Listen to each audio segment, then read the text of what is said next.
President Trump has attempted to rewrite history by forcing museums to remove content.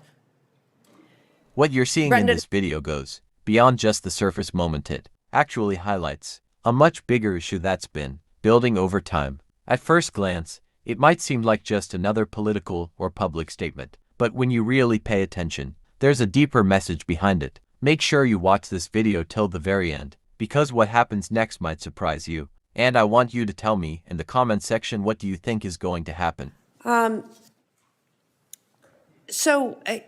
Jawboning is informally defined as informal, often coercive efforts by government officials to pressure private companies into moderating or removing content that they cannot legally censor directly. I was listening with interest of the previous senators' questioning, and certainly feel like there's examples we can draw upon from multiple administrations, including this one. President Trump has attempted to rewrite history by forcing museums to remove content. Brendan Carr, the head of the FCC, has threatened broadcasters' licenses, including very recently, who air unflattering news about this administration and this president.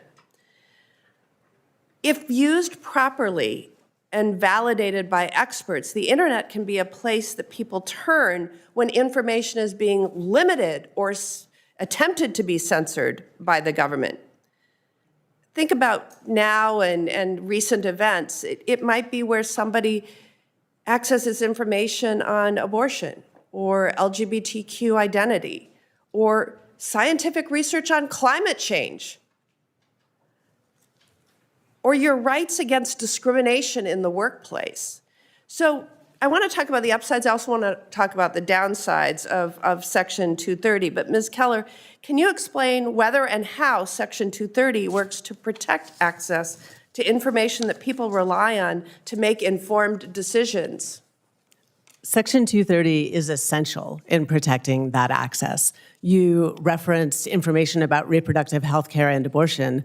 Under current Texas law and under a bill that I believe is still pending there, it would be very easy for someone to sue a platform because a young woman researched this information.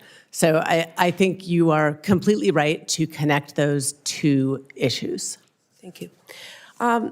Mr. Bergman, your testimony and the work that you do clearly highlight the harms that can come from the internet and technology, especially for children. I want to thank the parents who have brought their stories and their children's stories here with them today and are actively taking on these social media companies. Your stories clearly highlight the immediate need to remove harmful content, especially content directed towards children from these sites. So I'd like to just, first of all, go down the line and ask all of the witnesses, does Section 230 prohibit platforms from engaging in content moderation? Ms. Keller? No. Ms. Fareed Johnson? No. Mr. Bergman? It does not. Mr. Carson? No. All right, so Ms. Fareed Johnson, in your testimony, you highlight that Section 230 does not protect platforms from harmful design decisions they make. When is a design decision expressive, and when is it not? Senator, that question is being worked through with the courts right now, and it's an incredibly challenging question. I think one of the reasons that we have at the Knight Institute been looking to structural changes in structural regulation is because, as Ranking Member Schott said earlier, the law doesn't always keep up with technology. And as we try to figure out what is expressive and what is not, and we're waiting for the courts to help us with that, it's almost like a game of whack-a-mole, right?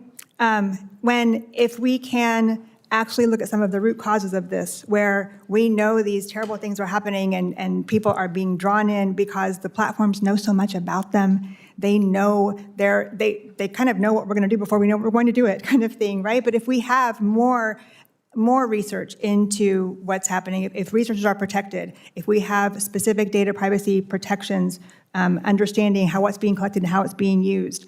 Those are the issues that are going to help us, I think, try to solve this problem as quickly as possible. Thank you. It seems that part of the problem here is that every platform uses different algorithms to push content to users and have different protections in place for children on their platforms and have different policies on content moderation. I want to stick with you, Ms. Fareed-Johnson. How transparent are online platforms about their use of algorithms and granular moderation decisions? Would it be beneficial if Congress required increased disclosure and explanation for these practices and their uses? So I think that there is a way to ensure additional transparency into the platform's practices. What we have said is that any kind of required transparency, any kind of disclosure should not be seen to be an undue burden on speech. But those can be crafted, certainly. I think in terms of whether we look at having additional understanding of what the platforms are doing would also benefit from allowing independent researchers in the public interest to conduct that research online so that they have access. And right now they are really thwarted from doing so because the terms of service of these platforms are so onerous that they could be subject to civil and even criminal liability for their efforts.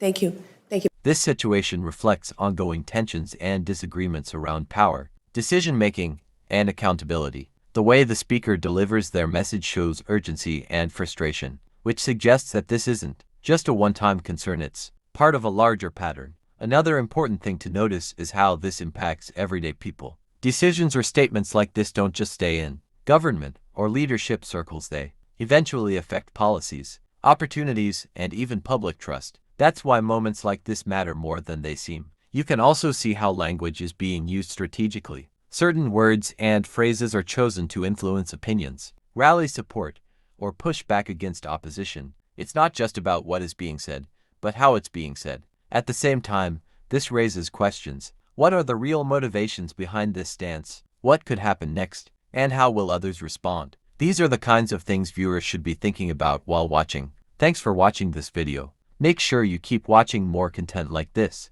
And don't forget to like and subscribe for more updates.